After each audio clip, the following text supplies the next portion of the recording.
ಇಲ್ಲಿ ನೀಲಗಿರಿ ತಾರ್ ಅಂತ ಕರೀತಾರೆ. ಇದು ನೋಡಿ ನೋಡಿ ಏನು ಫೈಟ್ ಮಾಡ್ತಾ ಇದೆ ಅದು.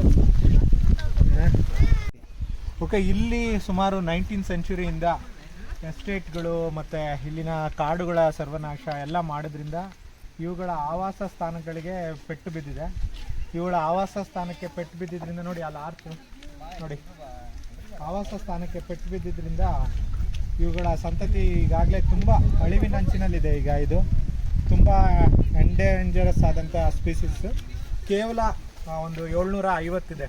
ಅದಕ್ಕೆ ಈ ಥರದ್ದು ಒಂದು ಕ್ಲೈಮೇಟ್ ಬೇಕು, ಈ ಥರದ್ದು ತಣ್ಣನೆ ಆದ ಒಂದು ಕ್ಲೈಮೇಟು, ಆಮೇಲೆ ಯಾವಾಗಲೂ ರೈನಿ ಥರದ ಸೀಸನ್ನು. ಇದು ಶೋಲೆ ಫಾರೆಸ್ಟ್ ಅಂತ ಕರೀತಾರೆ.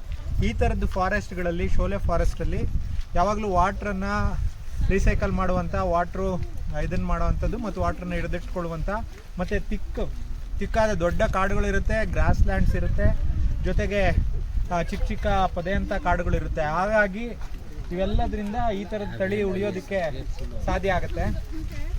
ಆದರೆ ಈಗ ಏನಾಗಿದೆ ಅಂತಂದರೆ, ಈಗ ನ್ಯಾಷನಲ್ ಫಾರೆಸ್ಟ್ ಮಾಡಿರೋದ್ರಿಂದ ಇವು ಉಳ್ಕೊಳ್ತಾ ಇದ್ದಾವೆ. ಇದು ಕೌಂಟಿಂಗಲ್ಲಿ 750 ಇದೆ, ಹಾಗಾಗಿ ಉಳ್ಕೊಂಡಿದ್ದಾವೆ. ಇದನ್ನು UNDP ಮತ್ತು ಹಲವಾರು ಸಂಸ್ಥೆಗಳು ಸೇರಿ ಉಳಿಸ್ತಾ ಇದ್ದಾವೆ.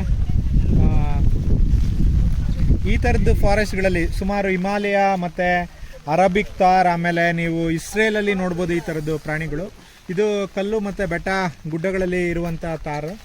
ಆ ಥರದ್ದು ಪ್ರದೇಶಗಳಲ್ಲಿ ಇವಾಗ ಏನು ನೋಡ್ತಾ ಇದ್ದೀರಾ, ಇಲ್ಲಿ ನೀಲಗಿರಿ ತಾರ್ ಅಂತ ಕರೀತಾರೆ. ಇದು ನೋಡಿ ನೋಡಿ ಏನು ಫೈಟ್ ಮಾಡ್ತಾ ಇದೆ ಅದು. ಕೌಂಟರ್ ಫೈಟ್ ಸೇಮ್ ಕುರಿ ಥರನೇ ಇದೆ, ಕುರಿ ಮೇಕೆಗೆ ತಳಿಗೆ ಸೇರಿದ್ದು.